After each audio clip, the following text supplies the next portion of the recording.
Hope everybody is having a lovely day today. It is definitely more fall-like weather than it's been over the last couple of weeks and all of that. So I, for one, am enjoying that. Even though the temperatures might be around the 80s or something like that, it is definitely beating the 90s and the hundreds. And definitely fall weather is always something that I enjoy. A nice cool breeze and something along those lines. I know a lot of folks are down there in Florida concerned about the storm that has definitely hit their way and hit some of the islands off of the United States, including definitely hitting the area of Puerto Rico and definitely hitting some other spots. But by the time we get to North Carolina, I'm understanding there'll only be heavy winds and all along those lines, and it won't be much of a threat. But definitely, our thoughts and prayers do go out to those that are in Florida that might be in the line of the storm and things in that space. But definitely, I'm enjoying some of this relaxing weather and definitely following some of the things that are going on in the news and along those lines, whether things might be happening in Russia and Ukraine, whether it's things happening in the United States with folks having concerns about gerrymandering and electoral colleges and a number of other things in that space. And right here where I'm at, I'm having folks knocking and visiting from the complex, meaning the apartment complex, because they decided that they wanted to paint the doors and all along those lines. So life has always got interesting things. Actually, earlier when I was doing the news report, they knocked on the door and they were painting it. And I'm not sure how I'm feeling about that particular color because it looks like it's more of a whiter, maybe greenish color than the darker green that it was. But hey, if you're a tenant, you just have to go with what they say is going to be the color of that particular space and all of that. And they did send me a letter saying that they were going to do this sometime on the 28th, and they lived up to what they said because they said unless the storms got in the way that I could expect a knock on the door, and I definitely got that earlier, about an hour or so ago. But definitely that's just some of what's happening in my life. But I want to bring in Jeff and see how things are treating him where he's at. And of course, he's got all kinds of amazing things going on. And I'm always glad to find people from podcast guests and all in that space. So definitely podcast guests has helped me find some amazing guests. And I've always been glad to have conversations with them. Sometimes due to schedules, we wind up doing pre-record or things along those lines. But I'm sitting there going like, this man has got a cleaning business and he's got something that's got a title that I'm sure a lot of folks in the South will be definitely interested in and all in that space, that being the whole notion of barbecue. Because definitely I love barbecue. I know other people love barbecue as well. So I guess that's my first question is how did this name come about, the barbecue cleaner and all of that? Because definitely I know that maybe you just are a big fan of barbecue and have always enjoyed barbecue. And there's that whole argument as to who has the best barbecue, Texas or North Carolina. Some people up north where you are would be like, neither one of y'all, we've got the better barbecue. But definitely I was wondering how the whole barbecue name came around. Sure, yeah. In the Northeast, though, we have terrible barbecue. I wish I lived in the South because when I travel, the first food that I will always eat is barbecue because up here, the barbecue is not good. I wish it was. I'm a big barbecue fan. So we started the barbecue cleaner in 2006, cleaning grills up here in northern New Jersey, and it really took off. We were quite surprised. You always can be optimistic in how things are going to go, but it really exceeded really all expectations. And in 2009, 3 years later, we got to a point where we felt pretty comfortable and confident that we could have other people in other markets, whether that be the South, the West Coast of California, the Central America, really anywhere, replicate the success that we have had with the barbecue cleaner business cleaning grills. So to kind of take it back a minute, really what we do is we go to homeowners and we clean their outdoor grills. So I'm sure, as you know, Mark, a lot of people have built-in outdoor kitchens nowadays. So these are, $5,000-$10,000 items that the end consumer is not going to clean themselves. And that's really where we come in and do it. It's very similar to an extent, if you think about it, to something like landscaping, pool cleaning, in the sense that you can do it yourself, right? I mean, no one's telling you can, but you're glad to outsource the job and pay a service to come in and do it for you. Now that makes a lot of sense. I know that a lot of cleaning services are oftentimes the staffs are made up of a lot of the minority community. I just mentioned earlier that the painters came by, and I think the entire crew was made of folks from Latin America. I'm not sure which part. I would guess Mexico, but I'm not sure of that and everything. So I was just wondering, are you finding that this is an opportunity for you to employ a lot of folks from other communities of the world with this barbecue service? Because I'm imagining that, like a lot of businesses, be it construction, be it the painting, be it even the maid services, a lot of times it does help our Latin American folks that are coming into the country find jobs because they're already in that space and that business. So I was just wondering, is that part of your staff as well? Yeah, we do it more in a franchise model rather than, let's say, the typical employment. So someone will get started with us and they run their own business. Okay. So wherever they're located, they're usually the ones doing the work, but they also have the option to hire people if you would like.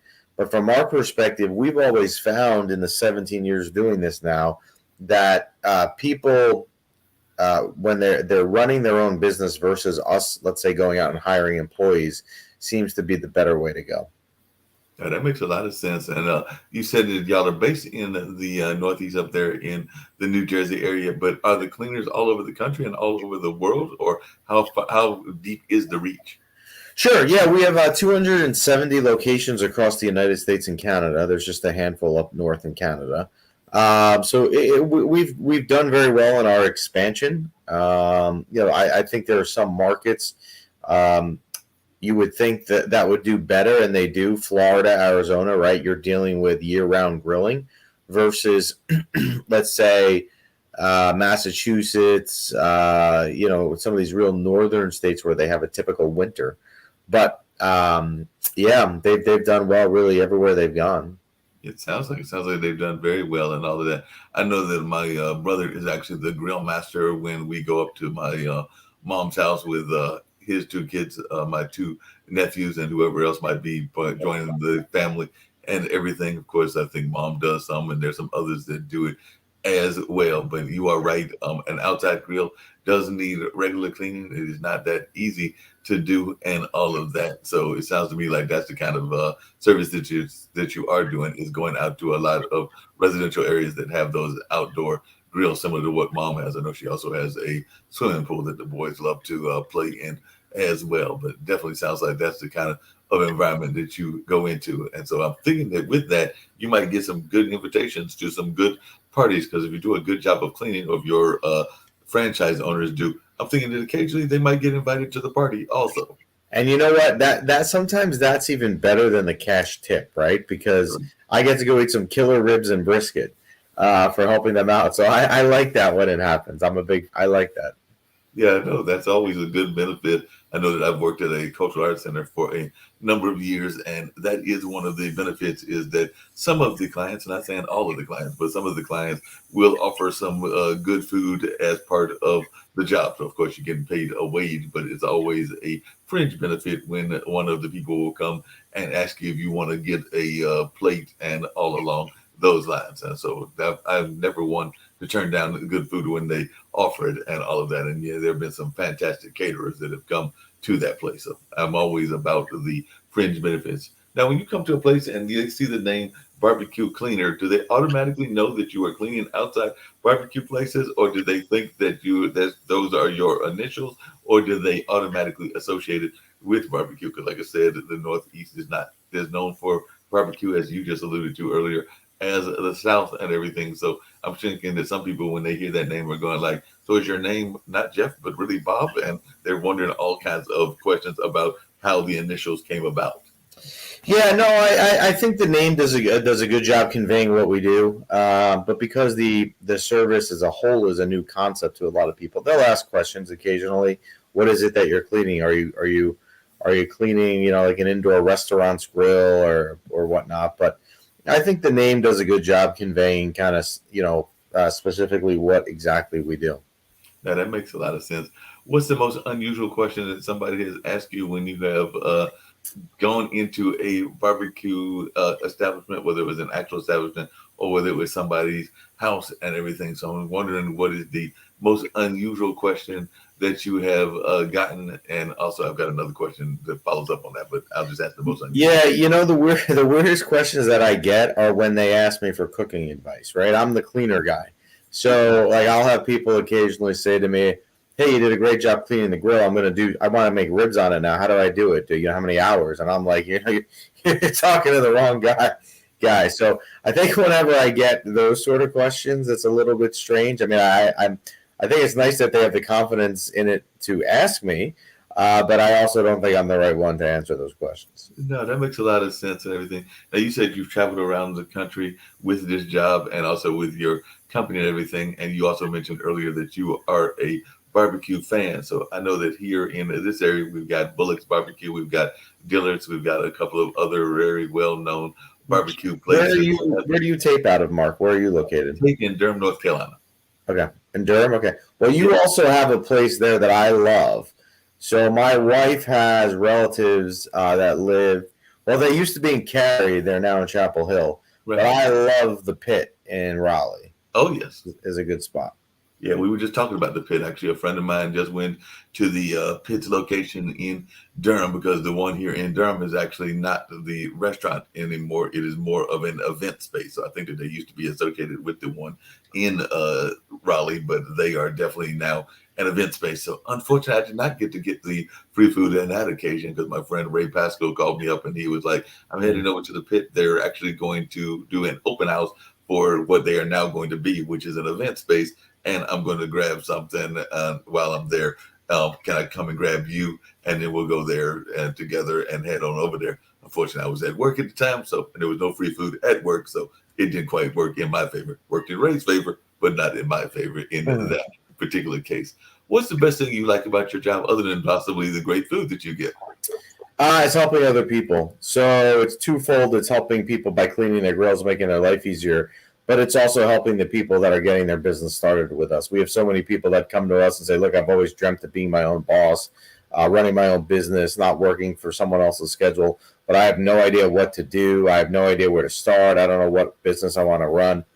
So to be able to help them and see them succeed is my favorite part of my job. I mean, by far, it's incredibly rewarding. No, that makes a lot of sense. You know that down here in the South, particularly, but all over the country, there's a very popular activity that goes with barbecue, and it also ties into to something that I know that you are a fan of as well, because this is a football season, and all along those lines, and with football season does come tailgating. So I was just wondering, does your company deal with those tailgating barbecue pits as well, and are those sometimes some of the worst ones to deal with? Because I'm thinking, the family one, it might be a little bit more contained, whereas at some of those tailgated events, they might be even grilling things that they don't need to be grilling just because they can, and it's out in a tailgated environment and all along those lines. So as I'm thinking about it, I'm thinking that a barbecue pit or any of those pits at a tailgating event, and you've got all that beer flowing as well, might be one of the messier ones to actually clean. But I could be wrong. So No, yeah, we don't really do them. A lot of times those grills cost so little that it's almost cheaper for the customer to just buy a new tailgate grill right. rather than have us come out. I've only in the 20s, or not 20, in the 17 years I've done this, I've probably only ever done a handful of them. Yeah, that makes sense. And that handful was probably like more than enough to do and all along those lines. Now, when you told your folks, and I'm not sure what the whole family status is and everything, but when you told your folks that you wanted to get into the barbecue business, and particularly cleaning the barbecue grills and all everything, what was their response? Did you come from a family of entrepreneurs, and were they just like head over heels with this idea? Or did they, like many entrepreneurs, families, look at you and go like, "I don't think that this is going to fly. I'm not sure that this is going to work," and all along those lines. So did you get the encouragement note, or did you get the note of warnings about the perils of restaurants in general and particularly barbecue cleaning? Yeah, my family was supportive, but I will say there certainly were some friends of mine that were not. And I don't want to say that they're not supportive because I think that maybe sounds a little bit harsher than it should be. But I think there were some people that were confused and said, "Well, you sure you want to do this?"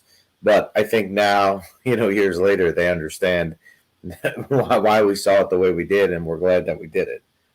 No, that makes a lot of sense. I can definitely see where friends and family would have that idea. When you were growing up, were you the kind that had that entrepreneurial spirit at a very young age? Like some entrepreneurs that I know, they will tell you that they did the lemonade stand or the ice cream kind of thing at a very early age. I know some both women and men that were into the whole scout cookie kind of aspect of life and everything. But I was just wondering whether this was something that you were doing as a kid, having that entrepreneurial spirit, or was this something that you developed later in life, maybe after college or high school or something in that space?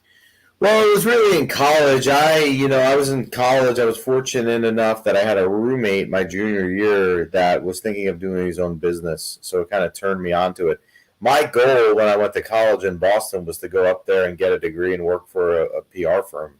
So I didn't really have that entrepreneurial mindset, but it changed in college. I had a roommate. My father gave me a book that I read, which I think also kind of steered my thinking in that direction.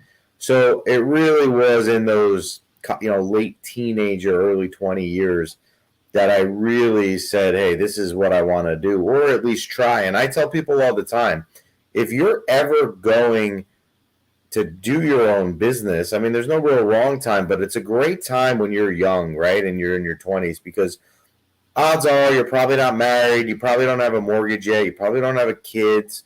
So it's a lot harder to make that jump later in life. In the sense that if it was to fail, you can kind of recover easier in your earlier years versus if you're trying to do it in your 40s or 50s. Yeah, that makes a lot of sense. And that actually raises an interesting question. You mentioned that you were trained in PR in your college years, or at least that's what the degree was going to be in, and all along those lines. Was there anything that you learned from either those courses or from just your general college education that you have brought to the entrepreneurial world that is a life lesson learned as a youngster that you are still carrying with you today? Yeah, I think actually one of the things, and college is weird, right? I don't want to get into the debate because you and I could talk for hours about this. Is what you learn in college about what how much of it do you really apply in the real world? But I will say this: I was a communication major. I did PR, as you mentioned, and I can't speak enough about the importance of being able to communicate with people in whatever field you're in. Because if you can't communicate with either your bosses in corporate America, your clients, or in my case, the people that work with me around the country, if your communication skills are lacking, you're going to have an uphill battle. So the one thing that I really, if I had to name one that I took out of college, was the ability to communicate with people. It's such a critical skill in life, not even just in your personal career, but in your profession. I'm sorry, not just in your professional career, but also in your personal career. Yeah, that makes sense. How much speaking of PR and everything else, I know a lot of people have been very much over the last several years using social media and other ways to get their product out there and everything. And I do know that you have a nationwide presence, but even here in Durham, North Carolina, I haven't seen any ads that I can recall. Not that I memorized all ads for the barbecue cleaners and all of that. Now I have seen an ad for the George Foreman grill and all in that space. So how much of the national ad kind of campaign do you do, or do you even bother with that? And is it something that you would recommend that others do, or do you concentrate more in getting the advertising out in the more stronger markets that you're in and some of the social media outlets? Well, I think advertising as a whole has changed, right? And social media is probably the one thing of all that has just kind of exploded. I like social media advertising. I think it can be very cost effective because really what it allows you to do is be very targeted, right? So if you're going to do Facebook ads, for example, you can drill it down and say, I'm going to do only this age, only this gender, only people that have expressed this lifestyle request. So I think it can be very cost effective. So you have to be reliant on social media. Now, where the problem comes in is there's a lot of people that have no idea how to use social media, right? So in our case here, we'll have someone start up. We tell them the importance of social media, and it's like we're talking a foreign language to them. So they have to learn how to do it. So social media is certainly one way to do it. But you're right. We do focus, I would say, some of our time and efforts in the markets where there are stronger grilling season, more Mhm. household income. We're just probability wise more likely to find success there. No, that makes a lot of sense. One of the other things I was curious about is that, particularly over the last several decades, I think COVID definitely raised the level to an even another level and all of that. But for, I would argue, decades, probably at least two or three, there have been so many people that have gone into entrepreneurship. It seems like entrepreneurs are almost a dime a dozen a day. It seems like coaches are almost a dime a dozen a day and all of that. But that doesn't mean that every entrepreneur is actually a good entrepreneur or is even a successful entrepreneur. So I was just wondering, is there any concern that you ever have as you look at the entrepreneurial landscape that maybe we are developing a class of too many entrepreneurs? Because, like I said, just about everybody I know has a side business or a side hustle that is entrepreneurial. As some friends of mine would say, there are some that are more solopreneur, meaning that it is them working for themselves and trying to make it whatever money they can. And then there are others that are trying to do what you're doing, which is a multi-level entrepreneurship. So it's not just an entrepreneurship for yourself, but you're also doing it maybe for family members, maybe for community, maybe for other folks in the sense of being an employee also. But there is a whole lot of entrepreneurs out there, whether it's a hair salon person or a barber, or whether it's somebody with a car dealership, or whether it's somebody selling whatever product is out there. So I was just wondering your thoughts around the level of entrepreneurship that we're seeing these days. Well, I agree with you. I think that we're seeing a lot of it. I really do. I mean, I think comparatively, and I don't know if there's stats on this to 10 years ago, 20 years ago, I think there's more people out there with even side hustles, like Right. you said, Mark. I like it though. I mean, look, I think that for someone, if someone's going to go out and do a side hustle, start their own business because they want to better their life. They want to make more money for their family. Maybe they want to spend more time with their kids and whatnot. I think it's great. I mean, I think the more businesses out there with people trying to do their own thing is good. It's certainly not a bad thing. I like it. No, I definitely like it too. But one of the things I'm curious about in that same sense is that there was an old saying that you can only have one master. I think is the saying, and it's oftentimes used in a religious context, and sometimes it's used in other contexts as well. But I'm wondering if we have so many people that are working in corporate America, or if they're working multiple entrepreneurship jobs. How do you feel that sometimes one of those jobs gets sacrificed? Because I know even in my own case, I sometimes feel like the old Jamaican from In Living Color, because I do have a multitude of jobs and all of that. Hey, that was a good TV show. I haven't thought of that in a while.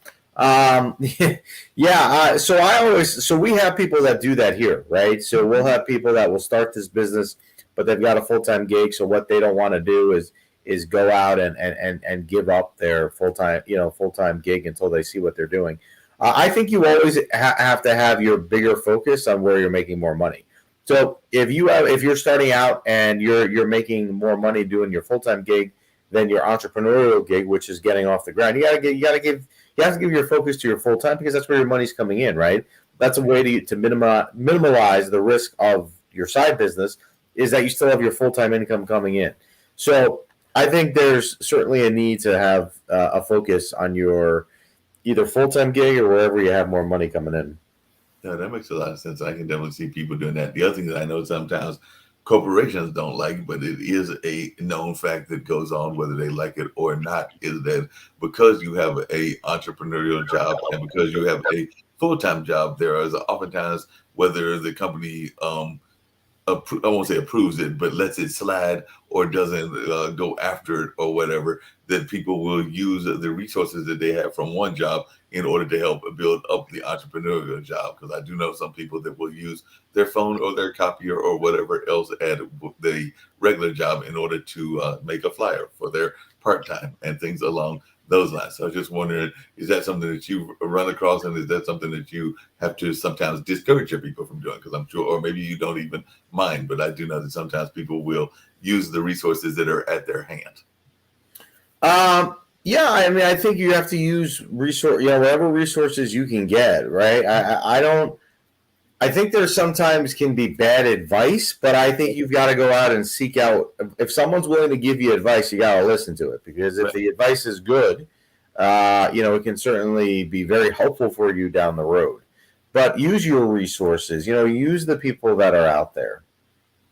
Yep, that makes a lot of sense. You definitely got to use those resources and all along those lines. When you were starting this business, what was the best piece of advice that somebody gave you and all of that? Because I know one of the things that well, I won't say it was a good piece of advice, but I do know because I do have friends that are restaurant owners, and I'm glad to say that they have actually bucked the trend because the trend is that restaurants and anything in the food service business are very hard to maintain. I forget what the failure rate is, but it's very high and all of that. And like I said, I've got friends that have been in it, including some that have been in it for multitude of years, and I think only one or two have actually abandoned the restaurant business for whatever reasons. I think one restaurant closed because of the bad health and then eventual passing of the owner and all of that. But for the most part, whether it's Kelly over at Toast or whether it's the guys that I know over at Blue Mountain and well, it was at Blue Mountain. No,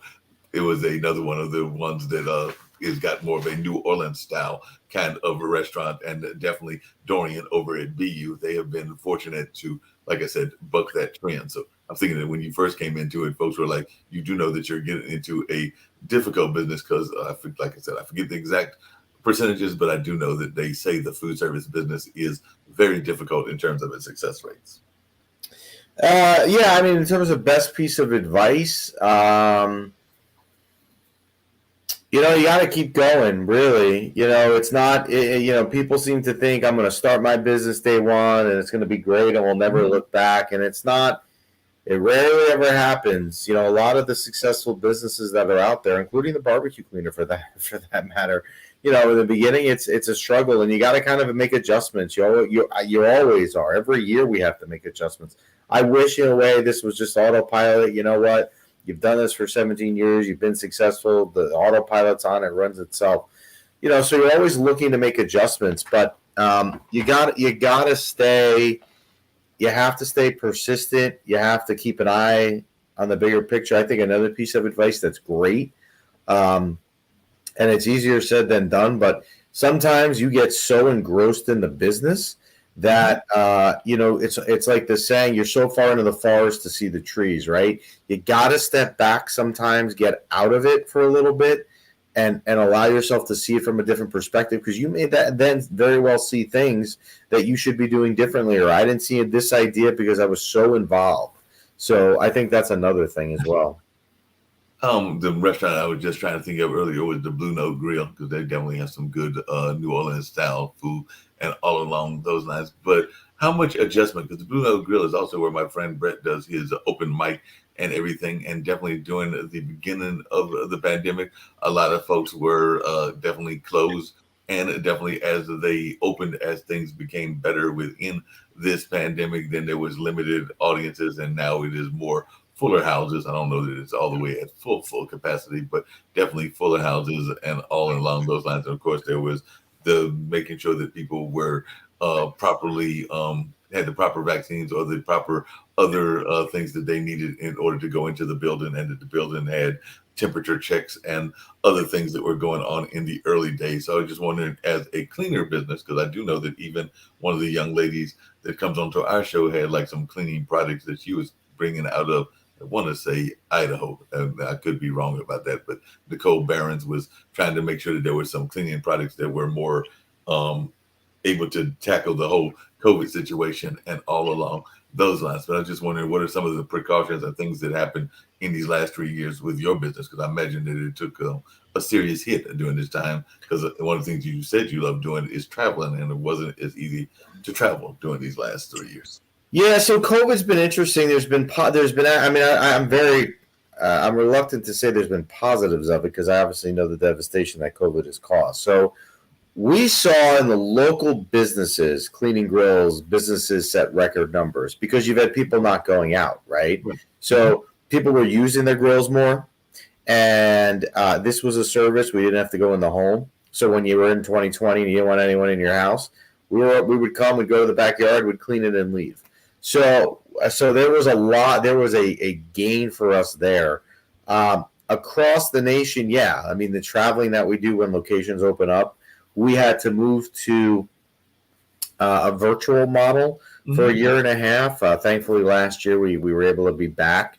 And it wasn't, the virtual model was not, the virtual training, rather, which is really what it Right. was not as awful as I feared, but it was not as good as being there live in person, for sure. And then the other adjustment, which was a struggle, is when you have 270 locations, what we may recommend and be dealing with someone in California is different than what someone's dealing with in Illinois, right? With where numbers and stuff are. So it was kind of a juggling act, if you will. But I do think right now, for the most part, in the way we operate, we are pretty much back to normal for that first time in 2.5 years. We're back to traveling. We're back to doing all the things that we normally would do. Gotcha. What are some of the places that I just noticed that you do like to travel? So it sounds like you like the travel that goes with it. And what are some of the things that you enjoy about the travel? And are there any places that you particularly enjoy traveling to and all along those lines? Well, there's definitely, I mean, some places I like traveling to more than others. Where you are in North Carolina would be one of them. I do like that. I like your city. I like your area there in the Triangle. I like I like going in the South. I like going to the warmer weather. I never have had a problem going to Florida. I wouldn't say there's anywhere I don't like. I mean, I could tell you maybe I don't like California, but that's not a knock on California. That's just because it's 6 hours to get there. I got to sit on the plane and then come back the next day. Right. So I'm not a fan of those sometimes. But yeah, I look, the travel comes with the job. The travel's important. A lot of these people's long term success, they'll come back to me and say, "Hey, you know what? It was that training program that really gave me that good start out of the gate." So the travel is important. Yep. I know you mentioned that y'all are here in the U.S. and Canada. The Pod TV network is actually an international network. We've got folks that are listening and paying attention in places like Africa, Australia, definitely Europe, and a number of other places as well. So I was just wondering, is there any plans of international expansion at all, or are you pretty much content the owners and the rest of the management with y'all being a U.S. and to some degree having a limited Canadian kind of presence, or do you hope to go into places like, say, in India or like No, maybe? that's it. We're going to stick here. We have enough on our plate here in North America. Yeah, that makes sense. And a lot of times, that's something that a lot of people don't necessarily do. I'm glad to hear you say that because sometimes people think that they can take on more than they actually can. So I'm thinking that's one of the advice that you probably give to your Right. aspiring entrepreneur is to not bite off more than you can chew. If I Yep. can use that old saying. I was just about to say that, Mark. Don't bite off more than you can chew. Absolutely correct.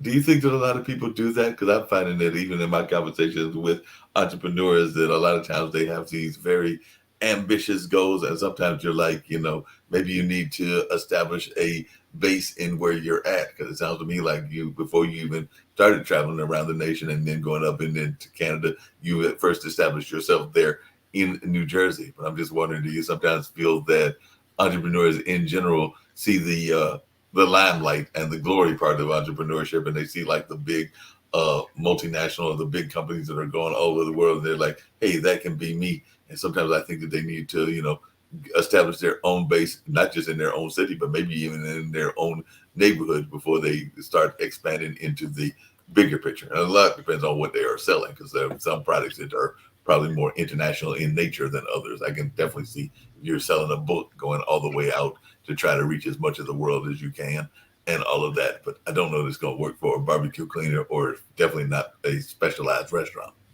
Yeah, well, you're right. I mean, look, you've got to get the core things in your business right before you can expand or move forward, right? Because if you don't get those right, and you jump to step 1 to step 76, you're gonna have a problem. So yeah, you've got to get the initial stuff right to have a chance at expanding or growing your business to where you want to grow it.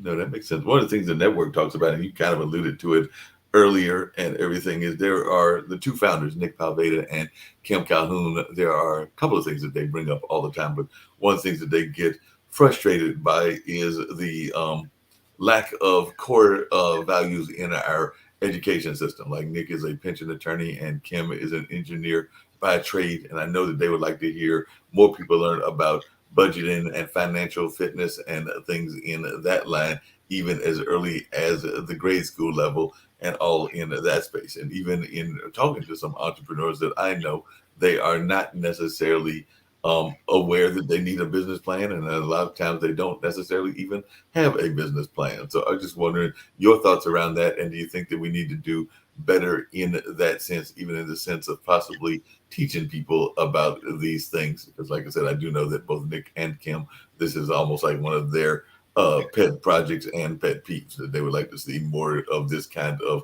conversations where people learn those skills that they need to have a good and successful business. Because I'm, like I said, I'm oftentimes shocked at how many people have no business plan at all. Yeah, no, I think you need to. I think people sometimes get afraid of a business plan, but what they forget is that it's not, set in stone, and you can always make adjustments, right? So you're not making the business plan, and you have to stick to it. You can make adjustments. No, I think you need it. I mean, I don't know how I could, even as successful as the barbecue cleaner has been, I don't know if I started another business today, how I could just wing it, right? And go into it with no with no plan. I think you need a business plan. Now, does that mean that you need a 400-page detailed to the max business plan? No, but you need a business plan to kind of guide you and give you kind of a starting point, if you will, and a map as to where you're going. Yeah, that makes sense. How important do you think it is in your business or just in business in general to have those resource people behind you? I know that some people are not going to or don't want to have necessarily the fees that go with an attorney or go with a lawyer, and definitely go with an accountant. But I do think that a lot of those services that we can maybe learn some of that ourselves, but a lot of that it is better if you go with the seasoned pros that know what they are doing and can definitely give you some sound advice and all of that. So those like resources that a lot of businesses need. Do you find that they are necessary, and do you find that they come to your aid quite a bit? No, I think now that's been something that's changed. So, lawyers and all that stuff, it used to be needed to form a business, form an LLC, et cetera. But now there's companies like LegalZoom and whatnot that they'll do it for you. But I don't ever think it's a bad idea to run ideas around by those people. They are experts in what they do. But I think, especially when you're a startup business and you can kind of keep your costs lean in the beginning, if there are things you can do without having to get an attorney involved or something like that, I think it's to your advantage. Yeah, that makes a lot of sense. So, in terms of advice that you would give to aspiring entrepreneurs, or that you might have even given to them, you've alluded to some of them, but what are some of the other things that you would definitely tell that somebody was thinking about starting a business? I'm thinking research would be one of them, but what are some of the other things that you wish more entrepreneurs would do that they are not doing? I think the hardest thing, I tell our people this a lot, the hardest thing to do is make the jump, right? To commit to doing it. It doesn't mean that if you commit to doing it, it's going to be perfect and easy. But I think the hardest thing is making that firm decision. Hey, I'm going to do this. I'm going to get started, etc. And the other advice I would give: time management is key, right? You're not working in a corporate environment here where someone's telling you what to do every day. You got to figure it out. I'll tell you a real quick story about it. I say it all the time, but it's so relevant to what you said. I was 24 years old. This was September of 2004, and I had just started this business. And we'd rented a shared office space, right? Because I don't want to work out of my house and all that stuff. So I had a shared office space. And my first day, I went, and the people, I don't remember if it was the landlord or office manager or whatever, gave me the keys to my office. I remember vividly, they walked me down the hall and they said, here's your office, here's where the bathroom is, here's where the cafeteria is downstairs, all that stuff. And then they left because they had other stuff to do. And I remember in that moment thinking, what do I do now? Right? I don't have anyone telling me what to do or what I should be working on. I need to figure this out. And it's always been something that stuck with me, that moment. That makes a lot of sense. Speaking of that, as you were just saying that, I know that in my mind, and some people would say that, and there have been times that I've even been in this category that I'm going to mention and everything. But a lot of times in corporate America and in entrepreneurial America, even those that are considered the lower part of the totem pole are actually some of the most knowledgeable people in a Mhm. business and can actually provide some great advice and some great knowledge points. And sometimes they will have that institutional knowledge that you might need, even if you are on the executive level and all along those lines. So I was just wondering, even in your own business, if you could talk about the importance of those that might be considered lower on the totem pole, whether that's the secretary and the receptionist, or even those that are in the janitorial pool. Because while they might be doing cleaning, I sometimes find that they are also sometimes seeing and learning about a lot about things that if you sit down and have a conversation with them can be beneficial to even those folks that are in the executive level. And I don't think that there needs to be that kind of separation that exists in some corporations where they are kind of almost treated I won't say nonchalantly, but treated as their second class citizens. But like I said, I have definitely seen and learned quite a bit from people in the secretarial pools as well as those in the janitorial and other levels. So just wondering your own thoughts around that and if you had those experiences also. Yeah, I think everyone's valuable, right? I mean, job titles are what it is. It's a job title. So it Right. doesn't mean that anybody is not valuable. And when you work, if you have a job in corporate America and you're working with, 40 people in the company, you're all 40 people are on the same team, right? Either the company's successful and all 40 people, contribute to that in their various different ways, or they're not. So there's no one that's not valuable. And you're right. Sometimes people stereotypically lower, if you will, on the totem pole, they give just as valuable stuff.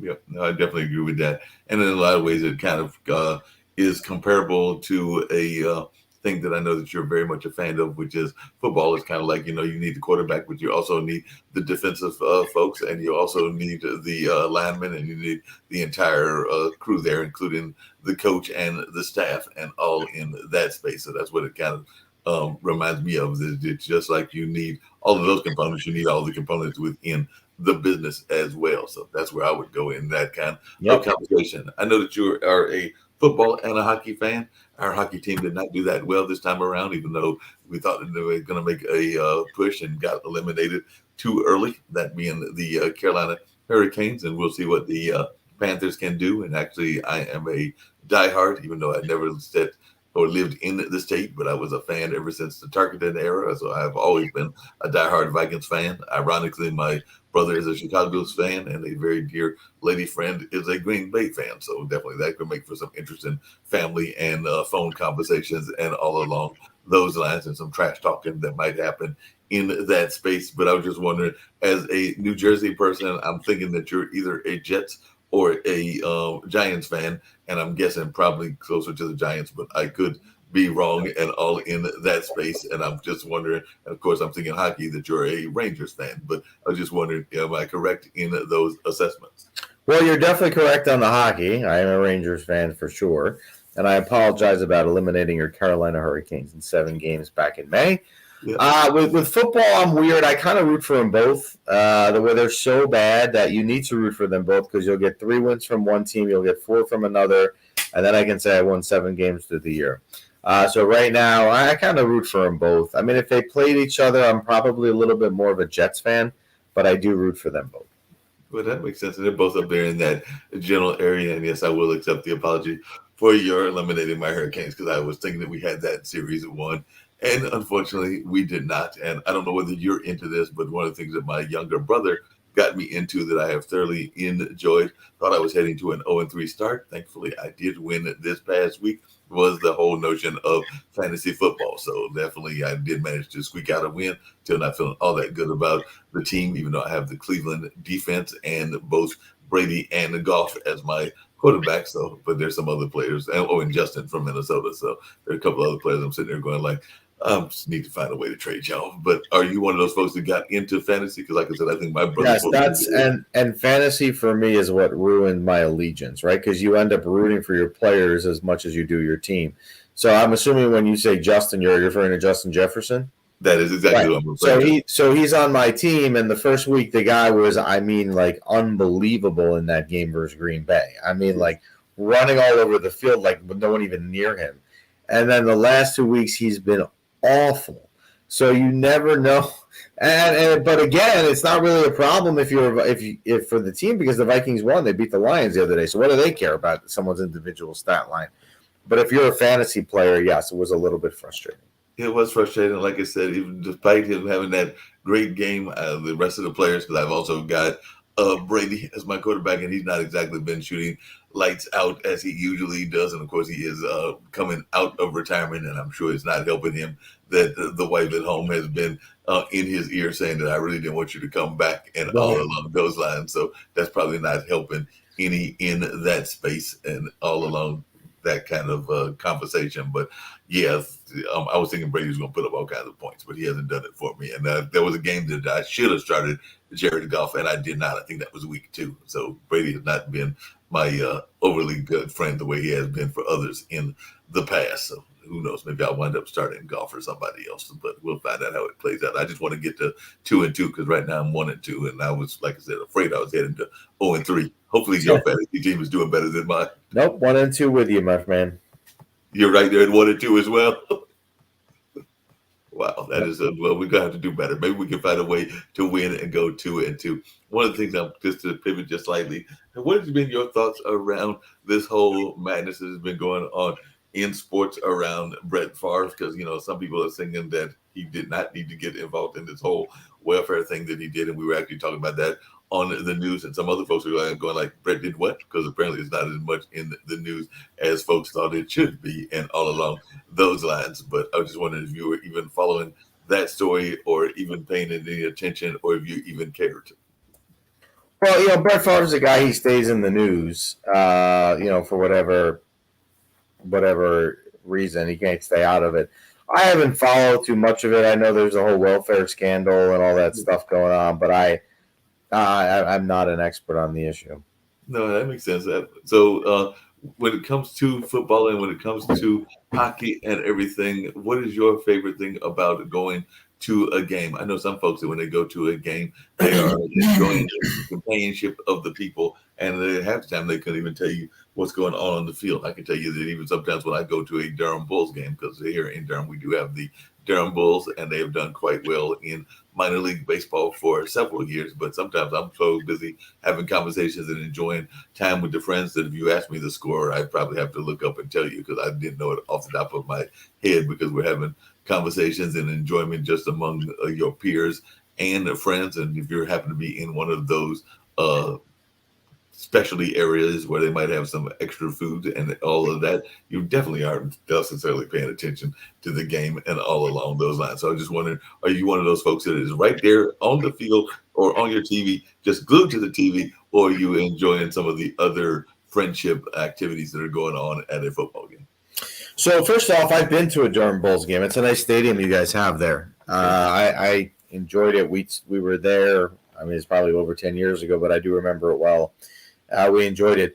I like it. I actually just went to a preseason game 2 nights ago with my wife and kids. I really enjoy going with my kids because they're into it. And my wife is as well. But, look, you talk to people around you. You get up. You try the different concessions. Food concessions, especially at Madison Square Garden, where the Rangers play in Midtown Manhattan, is totally different than it used to be. When I was a kid and you went to a game, right, you had a choice between a hot dog, pretzel, knish. The other night, it's like there's Wagyu burgers, there's fancy sushi, there's hot honey fried chicken sandwiches. I mean, it's like bizarre.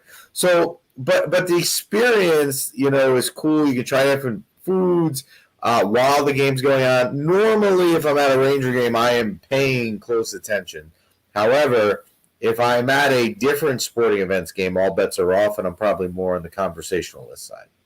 No, that makes sense. And yeah, you probably just glued to the Rangers and all that. You mentioned the wife and the kids and everything. How important do you think it is for folks to have like-minded interest in just in life in general? Because I'm thinking that your wife is maybe a football fan, or maybe you converted her to a football fan, or maybe it wasn't even a conversational topic when y'all first got together. And it sounds like you have got your kids involved in like in football and hockey, but maybe some of them have golf or some other sport, and they're sitting there going like, "No, Dad, I really want to go play rugby." No, they've been into hockey. I haven't had to convert my wife. My wife is really into hockey as well. We're all New York Ranger fans. However, we do differ a little bit on football. My wife did go to school up in Western New York, so she kind of is more of a Buffalo Bills fan. So for her, she's got the upper hand on us all right now. Yeah. But no, it is important, and look, we all enjoy it. We all watch the games together. So it's kind of like a craps table, right? We all are happy together. We all win together. We all lose together. But no, it's important. They all follow, except for my wife. She likes the Bills. Yeah, she's out there rooting for the Bills, and apparently the Bills are doing quite well. So, like you said, she's got the upper hand right now, but we'll see if that maintains it throughout the season and everything. There were 3 games into the whole NFL season. Are you seeing anything that is surprising you? I get around on mass transit, and I know that one of the drivers yesterday was all excited because he is a diehard Eagles fan, so he was definitely letting me hear it that the Eagles are going to the Super Bowl in his mind, and I'm going like I'm not ready to declare them to the Super Bowl already because there's some other teams that might be as strong or might become stronger, but yeah, he's already feeling like they're heading that way, just like I'm sure another friend that is a Dolphins fan is feeling that way about his Dolphins. But I was just wondering, are you thinking that these 3-0 teams are actually going to be as strong in the playoffs as their fans think they're going to be, or are we going to be in for some other surprises? And who are you liking? Yeah, I think really the 3-0 team. There's 2 3-0 teams to talk about really in that light, and that's the Miami Dolphins and the Philadelphia Eagles. I mean, who really saw this coming with Miami? Not even that. Here's the thing that's impressive about them. Week 1, they beat the Patriots at home. Now, I understand the Patriots are not the Patriots of old. I get it. But then week 2, they went up to Baltimore and won there, and then week 3, they beat the Bills. So what's really impressive about the 3-0 is it's not like you played a cupcake schedule here to start the season. So the Dolphins, I think, are legit. What does that mean? I think they're a Super Bowl favorite right now? No, I don't. But the future there is bright. Tua, Tyreek Hill, the new coach brought in. They're really exceeded any expectations you could have.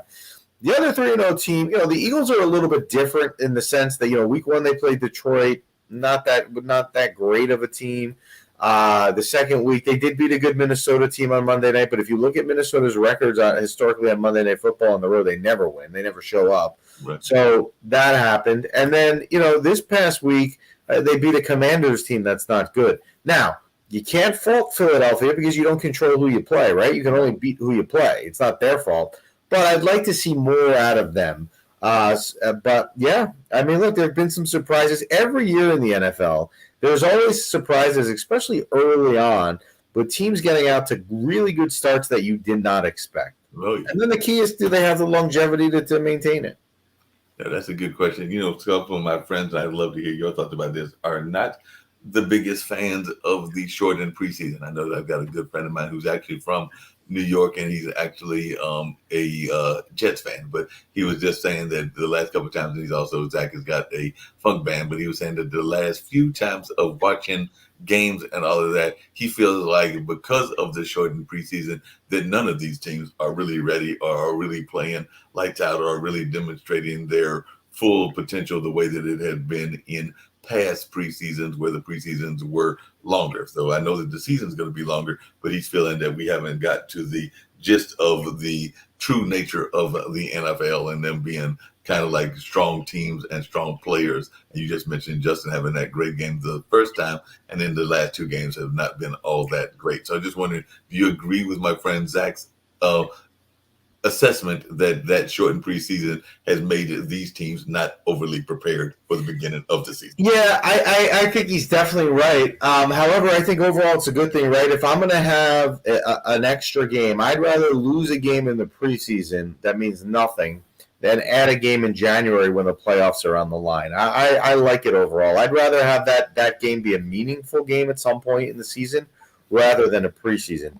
Preseason football to me is funny, right? Because when it comes in August, and it always starts with that Hall of Fame game on a Sunday night, everyone is excited. Football's back. Football's back, right? The greatest day ever. Football's back. And we get into the preseason for 4 days. And then all anyone wants to do, including myself, is get rid of the next 2.5 weeks and get on to week one. Exactly. So I don't have a problem with it. I think he's right that teams are less prepared, but it's not an advantage that one team gains. Everyone's playing the same amount of preseason. Right, and that's what he meant, was that they were less prepared and all of that.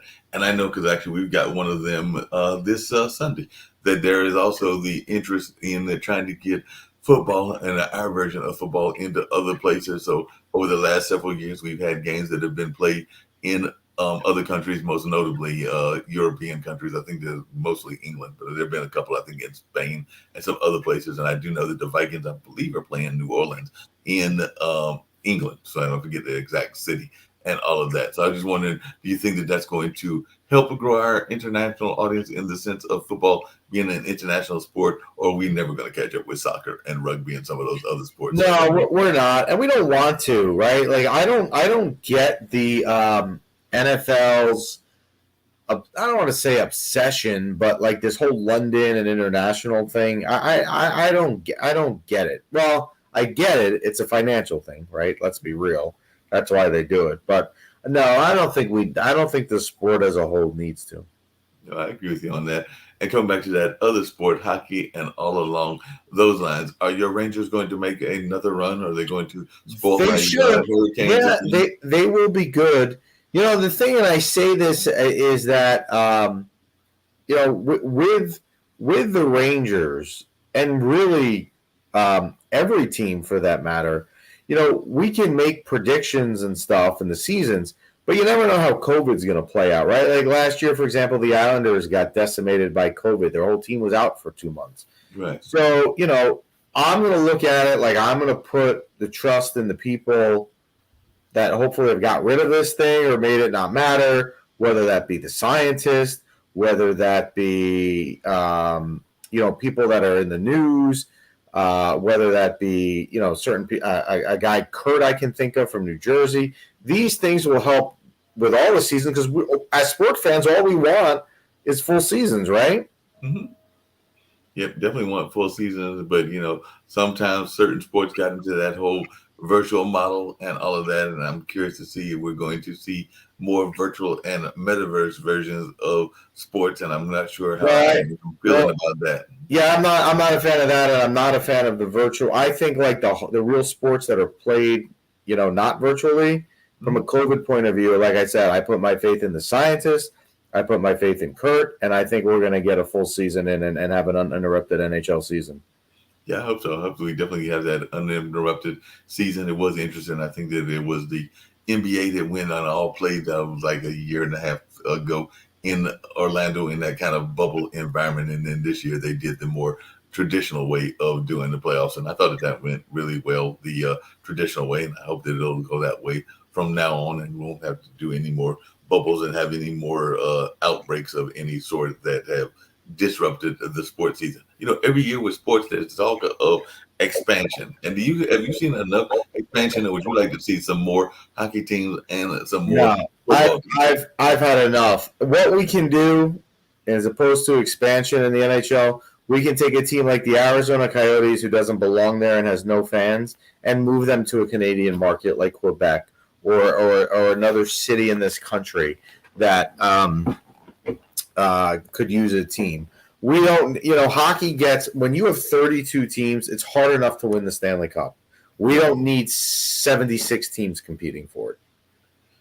You just brought up something that I know comes up in sports all the time, and I'd love to hear your thoughts about it, is that are some of these conferences totally like almost misaligned? Because sometimes you're sitting there going like, a division that's got somebody all the way out west, but they've got like an Eastern name or a Northern name, and they got like a team in the South. And even in the college levels, we're seeing this push toward these super conferences that literally look like they're covering the entire nation and all of that. Because I know that USC and UCLA are supposed to be joining some conference that had more of an Eastern base and all of that. So I just wondering, what are your thoughts around these non-aligned conferences? That's the best way I can put it, because they're not aligned with the region that they're in, or these super conferences. And we're seeing that in both pro sports and college sports. I don't love them. I'm more of a traditionalist here, right? Like I'd rather see you play teams that are in your geographic area. I think it's better for rivalry. I think it's better for the games because the visiting opponent has a better chance to get seats in the stadium. I'm personally, I'm not a fan of them. Yeah. I'm not a huge fan. Yeah, me neither. Because I'm sitting there going like, you got to play somebody in DC and you're in California. You just mentioned that with your cleaning business, so I can imagine it's even harder to get an entire fan base over there. And if you're flying the team as opposed to a bus going over there, that just doesn't seem to get, as you mentioned, that fan allegiance from the other side. So it seems like it's very one-sided in the sense of who's going to be there in the audience. Now, there might be some that have stronger alumni bases than others, but I don't know that those alumni bases always mobilize as much as they Right. could. So, Mm-hmm. yeah, so I'm with you. I think that they need to be closer together and all along those lines. So I can definitely see that. Now, I want to get back to your travel. As you have traveled and all of that, what are some of the places that you have really enjoyed going to that have great food? You mentioned North Carolina and Food. yeah, but are there some other places like maybe in Texas or other places just around the world that you are always sitting there going like, I've got to go there, and say maybe there are even places that your wife is like, and your kids are like, if you don't bring me back some food from there, the papers will be served. Yeah, I love New Orleans. I think New Orleans is such. I think New Orleans is the best food city in America. I really do. I think the whole Creole Cajun stuff. I think is I think is so good. I really do. It's just excellent. I like the Southwest for Mexican food. Mexican food, like I said, similar to barbecue in the Northeast, not great. And then I like the South for barbecue. I like Texas. I like North Carolina. I like going to Kansas City, that area for barbecue. Um, I even think Chicago is an underrated food city with some of the things they do, like the Italian beef sandwiches out there are really good. I try when I travel to eat the specialized thing of that area. Okay, that makes sense. Do you ever sometimes get I can put it frustrated when because I know it happens quite a bit in the Northeast and everything when you see folks that are trying to create a style that isn't naturally theirs and everything. Like you will have some people that will try to create barbecue without having necessarily learned the tricks from the true Southern barbecue masters. And I can say the same thing about specialty food and even ethnic food because there are quite you mentioned Mexican food and there are some Mexican restaurants that are a little bit almost that canned McDonald's kind of version of Mexican food, and then there are some that are a little bit more authentically Mexican and all along those lines. So I just wondered, do you get frustrated when you see kind of those, for lack of a better term, chain kind of Mexican that you're sitting there going like, Yeah, I don't. I'm not a huge chain guy. Like I know better now from traveling so much that if I'm traveling on the road, the last thing I'm doing is eating a chain, right? Because I can get that here. So I think chain restaurants serve their purpose. I think they market to a certain clientele, and the clientele responds to that sort of restaurant. But to me, no, I want to go more to the authentic thing and kind of the home cook. Yeah, a restaurant that specializes in one cuisine, not seven different. yeah, because I mean, it's just interesting. Even here locally, we have some restaurants that you're sitting there going like, and I'm not knocking them, but you do sometimes wonder if the name fits the restaurant because there is a Japanese restaurant and it is advertised as a Japanese style restaurant. But in talking to the owners, they are actually from China. And I'm not knocking the China and the Chinese Japanese relationships or even China Taiwan relationships. But you're going like, have you really learned Japanese cooking or you just bringing Chinese cooking to a Japanese environment? And all along those lines. And I can also think of there was a restaurant that had it was in a mall, so they may not be there because that mall has been since closed. But at one time, it was a New Orleans style restaurant, and I want to say all of the folks that were in that particular restaurant were actually the owners were of Asian descent. And I'm going like, I'm not sure if this is actually going to be authentic New Orleans food and all of that. Yeah. And it seemed to have more of an Asian kind of flair to it in my mind. Nope, you're right. You're right. So Yeah, I don't. I stick to what I like it better when it's an independent place and they stick to one thing because the chances are they do that one thing well.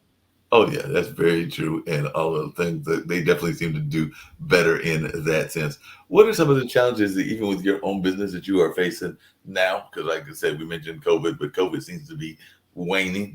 There are folks that are saying it's over, even though I think one scientist has said, "Hold on, hold your roll. It's not quite over." So definitely, there are some things that we are even having concerns about, and this was somebody in the Biden administration. I think as recently as either today or the last couple of days. But I was just wondering, just from a concern in a business sense, whether it's COVID or whether it's just life in general, what are some of the things that you are concerned about and that you are paying attention to in your own business? Yeah, well, I think with COVID, I think COVID dictates a lot of it, right? And I know that I've kind of with this business said to myself, hey, I'm going to trust the experts. So I'm going to trust what the scientists are saying, and that's how we're going to make our business decisions.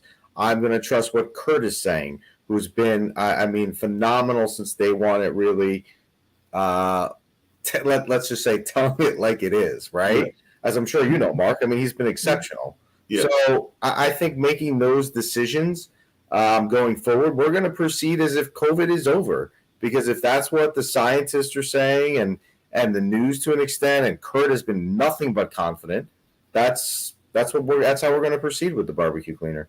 No, that makes a lot of sense. Speaking of the barbecue cleaner, sometimes when people go into business, there is the hope that it will be passed down family to family. There's a whole conversation about generational wealth and all along those lines. You started this cleaners at a very young age, but you do have kids of your own and all of that. So are you encouraging them to go into the business, or is it already for them to go into something totally unrelated and the business to Well, pass down? thankfully for me, they're so young. I don't need to decide about that yet. My daughter's 11 and my son is 9, so they've got some time. Where this business is in 12 years or 10 years, when they get to that bridge to cross and they're at the end of their educational careers, I guess I'll reimagine it, but we'll see. Gotcha. But where do you see the business going 5, 10 years down the Hey, line? I keep looking at it this way. We keep going forward. We keep moving forward. It's working. It's not broken. We're not trying to fix it. We're just trying to stay the course. So hopefully it's more of the same. Sounds good. But do you see any kind of expansion things within the business? I mean, we mentioned that you're not necessarily wanting to go overseas, but like right now you're concentrated on the barbecue cleaners. Do you and the barbecue cleaning? Do you see yourself cleaning other types of equipment, other types of uh, items out there, or is it strictly going to be the what you're already good at and everything? And do you see any kind of expansion in that sense? Well, I think we'll stick to just barbecues. We have enough business here that I don't really see us changing it. I think we have enough to keep us busy, and our clients respond really well to it. So I think we're going to continue with what we're doing. Yeah, that makes sense. What advice, because you mentioned people ask you that all the time and everything, when you give advice about barbecue, do you ever actually give the advice, even though there are other people that are better at it, as you said, in the sense of cooking and all that? Or are there things that you have learned yourself that you enjoy passing on in that sense? And also in the sense of equipment, is there any particular equipment that you think is better for barbecue than others? So I didn't know if there was things that you Well, this is where the difference of where we live. Like smokers aren't that big here, but like. I think they're cool. Up here, we use more gas grills than anything else. But yeah, I think look, whatever you use to cook your meat, whatever equipment, as long as it tastes good, I'm fine with it. Well, that's always what the important part is, that whole taste element and all along those lines. I'm imagining that as a barbecue business that you run across those folks that also are trying to discourage America from eating meat and eating other things. So we do know there's a lot of vegetarians and vegans around as well. So I was wondering if you ever run across them and they ever give you a hard time, because I know I have people, including some friends, that are in that space. And I even had one friend who was actually a lady friend that I was dating at the time that used to love getting a hot dog, but she never wanted to get a hot dog with a hot dog in it, because she would always get one of those virgin hot dogs or something like that. Basically, it was basically a sloppy Joe. It was all the God, mixing in there it like kind a of hot like dog. sloppy joe versus hot dog. I like it. I like it. Yeah. because that's what it reminded me of. It's just everything but the hot dog in there. So I'm like, all right, that makes sense if that's what you want to do. I'm thinking you might still be getting some of the meat taste because I'm thinking that everything has been cooked in the same thing. So it seems like you're kind of defeating the purpose. But if it worked for her, it worked for her. Yeah. Well, yep. Yeah. So, just in terms of the hockey lanes and all of that, coming back to that conversation, we mentioned football, and I'm going to come back to hockey and football. But hockey wise, who do you see as the early favorites in the hockey lanes? I know it's in Atlanta. Colorado, they return a lot of their good players. They're still young. They won the championship last year. I think they're the team to beat. I think there's some other teams that can certainly challenge them. I don't think it's a runaway thing, but if I had to pick one team, it's Colorado. And in that same vein, and along those same lines, what is your thoughts about the football season? And Buffalo. definitely, do you have a pick for the Super Bowl right now? Buffalo. Buffalo. I think that, again, forget what happened this weekend. I think they're loaded on both sides of the ball. I think they're angry about what happened last year, how they lost in Kansas City, that crazy game. Buffalo. So Buffalo against who? Well, the NFC is a lot harder to predict. I mean, right now the Eagles are 3-0, so can they sustain it? Look, I have not been impressed with the Buccaneers or anyone from that division. I wouldn't be surprised. You may like this. I wouldn't be surprised if the Vikings find a way, to get more acclimated to that offense throughout the course of the season and even get better. I wouldn't be surprised if the Vikings can get through there. I haven't been impressed with the Rams. The 49ers, I guess, could be up there. I think the NFC is tough. Philadelphia could get there as well. I think the NFC is wide open. Yeah, it definitely sounds wide open, but that would be an interesting Super Bowl because if that was to be the Super Bowl, some people might call that the loser Super Bowl because neither one of them have had the greatest history with the Super Bowls, meaning Buffalo and of course my Vikings who've been there and never won. So, like I said, that would be an interesting one because both of those teams have had a very bad history. It might be like the shaking of the curse for one of them, kind of like what happened in baseball with one of the Chicago teams and all of that. So that would be an interesting one. I'm not sure what the fan base would be because in terms of their national appeal, I don't know that either one of them have a strong national appeal. So that might be interesting to see what kind of numbers that Super Bowl got if that was to be the Super Bowl, just like a Buffalo Philadelphia Super Bowl. Would anybody outside of the Northeast watch that game? Well, I know they would. Yeah, it's true. It's true. I didn't think about that. Yes. So that'll be interesting to see if the numbers went down, if it was just strictly Northeastern type game. And I just found out that they announced who the Super Bowl headliner is going to be. So, and apparently they like to do some interesting things in their songs, lyrical wise as well as protest wise. So apparently they have said that Rihanna is going to be the Super Bowl halftime show. So it'll be interesting to see what happens with that as well, because those are always fun. And I don't know about you, but I'm one of those people that find those commercials to sometimes be almost hilarious in some cases, even though they're spending way too much money on them in my mind. But they do almost make them into like mini movies. So that's always another interesting aspect of the football lane. So when you're watching a game, do you even pay attention to those, or is that what time you go for your soda break?